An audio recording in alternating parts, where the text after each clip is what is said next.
It started out as a normal field trip to Greece, a country whose mythology I'm absolutely obsessed with. But when I touched a glowing scroll in an ancient temple, every story in the world began fading away. Was this the fabled Library of Moonlight? And how could I save it? Cue the dramatic whisper voice. We are literally inside of an ancient Greek tomb. These are some pretty ominous ruins, and I just found this glowing scroll which, according to legend, contains all of humanity's stories. But they warned me never to touch it. Now everything's starting to disappear. Cue the credits. Hello, my loves. This is me. So when we landed in Athens, I got right to work setting up all the chapters of this epic fairy rescue mission. Okay, first stop, the Temple of Athena. According to legend, she created the first library. So surely I'd find something there. But nope, turns out this was actually once home to a secret society of fairies known as the Moirai. I swear these mythical beings are going to be the death of me one day. These three sisters wove the threads of human destiny. So naturally they were thrilled when I arrived with my fully optimized storybook bag. You bring stories here and we'll make sure they get told, said the Moirai Fairy. But why? Don't you have like TikTok or something?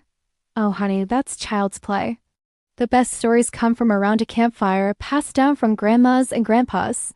But humans stopped doing that and the Library of Moonlight is dying. Wait, what? That's actually a really big problem. Like, imagine if TikTok disappeared. No more cute animal videos, no more discovering the latest dance craze. It would be chaos. So, how do we fix this? I asked. She handed me an ornate silver locket. When opened, it will lead you to the next chapter of your quest. But beware, each fairy realm is protected by a powerful curse. If you fail its test, your own story will be erased from existence. Oh, cool. Just another day in the life of a YouTuber. Okay, so after failing miserably at online dating and realizing I'm probably gonna die alone, I figured I had nothing left to lose.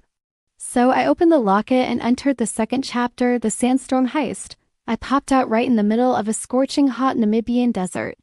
See, a while back, I learned that Namibia has a whole host of magical fairies called the Fog Fairies, who control the desert mists that shape-shift into terrifying creatures to scare tourists. It turns out those mists actually hold all of Namibia's forgotten memories and only the fairies can access them. But even they need help sometimes. When social media influencer Hailey Stein came to Devley to snap some pics, she accidentally stumbled upon a group of fog fairies dancing at the foot of the famous ghost trees. To punish her, they turned her into one of the trees. So I had to save her before her soul got completely sucked up by the dead wood. Not only because I wanted to see if I could get a selfie with a tree spirit, but also because I knew this was a rare chance to collect oral histories from Namibia's native tribes. Unfortunately, the tree was being guarded by a pair of hungry desert diamondback adders. They weren't too hard to beat though, thanks to my bag of tricks, which included the super fancy camera that also doubles as a snake repellent. Then I met the Fog Fairies, who taught me all sorts of amazing things about Namibia's magic, including their ability to make precious gems appear from thin air. But it turns out they use this power to protect the land from looters. Why don't you just let us take some pictures? Oh, you humans want everything to look beautiful and aesthetic for your cameras. But we want to protect the magic from those who would exploit it for profit. Makes sense. Before saying goodbye, the Fog Fairies gave me a tiny bottle of desert sand. This will lead you to your next clue, they said. And just like that, I was transported to another place. Hello, everyone. Welcome to the village of Al-Ola.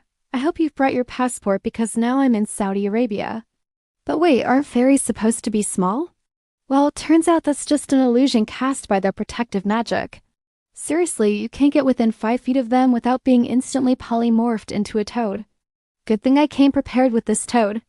Now don't ask me how I managed to smuggle it onto 5 different flights.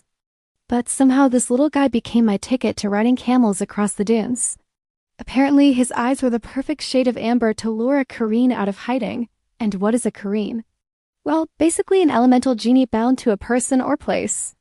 Each Kareen feeds off people's emotions, which is why they're partly responsible for viral TikTok trends. It's no coincidence that most go viral in Saudi Arabia, where the Kareen energy is extra strong. After making a deal with the camel caravan, I got close enough to a Kareen to hear its innermost thoughts. I wish I could feel something again, it said sadly. It turns out they feed off positive emotions, but in exchange, they suck out anyone's ability to feel anything at all. Now that explains why so many people are emotionally numb these days. But what does this have to do with disappearing stories? Every story is born from raw emotion, explained the Korean. Without feelings, there'd be nothing left to tell. And just like that, the sand transformed into a thorny bush that led me to my next clue. I may have yelled at someone to shut up once or twice in my life. Hey, you know what's worse than losing your voice? Losing everyone else's. Back in Nigeria, I had a run-in with the Aziza Fairies, infamous for stealing people's voices. You might recognize them from the movie Coming to America, where they appear as Eddie Murphy's love interests. And they definitely looked just as fierce in real life, although I couldn't understand a word they were saying. Fortunately, my translator came to the rescue, and even though he swears it nearly fried his circuits, he managed to figure out that the Aziza Fairies were upset that their culture was being erased from Nigerian society. Many young Nigerians are abandoning their traditional languages for English, which means there's less and less call for the Aziza Fairies who weave magic into speech. So they're stealing voices as a last-ditch effort to preserve their culture. But luckily, my documentary crew helped put on a Nollywood movie shoot. And since Nollywood is the second largest film industry in the world, only rivaled by Bollywood, it wasn't hard to convince some top actors to take part in the cultural exchange program. Plus, Lagos is a foodie paradise, so there was plenty of inspiration to go around. The actress even used magic spells from my storybook bag to make everyone's dishes taste extra delicious. I'm pretty sure that's against copyright law. I should sue. Then the Aziza Fairies gave me a bead made from a baobab tree. Open it to reveal your next clue, they said. Hello everyone, welcome to Venice. I hope you've brought your umbrella because it just so happens to be raining cats and dogs today. Actually, these are just local stray cats. It's not safe to go outside without a guide. So I teamed up with a friendly local who wore a Venetian truth mask to keep me safe from harm. It was a bit unnerving though, since unlike their namesakes, these masks can't guarantee your safety. Instead, they expose lies. In fact, they're currently judging all my tweets. Hashtag Venice Carnival Secrets. Hashtag Fashion Police. Oh, I'm sorry, I thought this was a costume. Turns out this mask was inhabited by one of the most mischievous types of fairies, the Columbina. Okay, pop culture fans, I know what you're thinking. Isn't Columbina like a character from Cinderella? Yeah, she is. But here in Venice, Columbina fairies are real. And they're also the reason why Gucci has been releasing so many sexy leather catsuits lately. They literally possess the souls of designers for a few hours every season to infect them with wild ideas. It's not uncommon to spot a tiramisu splattered on a designer's face during a fashion show either. And the Columbina fairies aren't just obsessed with fashion. They also haunt social media influencers. As soon as Olivia Palermo stepped off the gondola, bam! The Columbina fairy jumped out and forced her to pose for pictures with a stolen handbag. I mean, have you seen the size of those things? Clearly, she was trying to send a message about the importance of buying authentic Italian goods. And that message is one that resonates with people worldwide. Every year, counterfeit merchandise steals $600 billion from businesses. Not only is it illegal, but it supports organized crime and human trafficking rings. So always buy official merch from reputable sellers.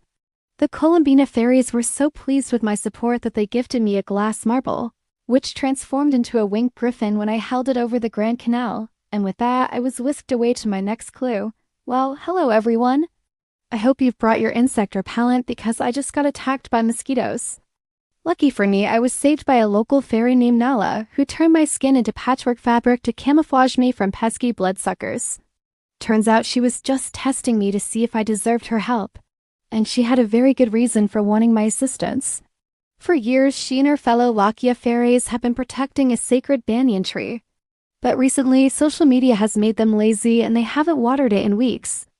If they can't revive the tree, then they'll lose their powers forever. Since there's nothing more important to a fairy than looking young and beautiful, this was a disaster waiting to happen. But Nala had faith in me. I just had to follow her into the forest and chant these phrases while dancing in circles. Did any of that make sense? No, but hey, I'm not questioning it. I got some sweet fire magic out of the deal. And speaking of fire, I'm pretty sure that's how the Greek Moirai Fairies powered their looms. All I had to do was return the favor and teach them some TikTok dances. We're too old to be doing this, they complained. I know the pain. But if we don't adapt to new trends, our magic will fade away, I said. So they took my advice and started posting videos on TikTok. And guess what? It worked. The sisters gained enough energy from the likes to revive the Library of Moonlight, and that meant it was time for me to say goodbye.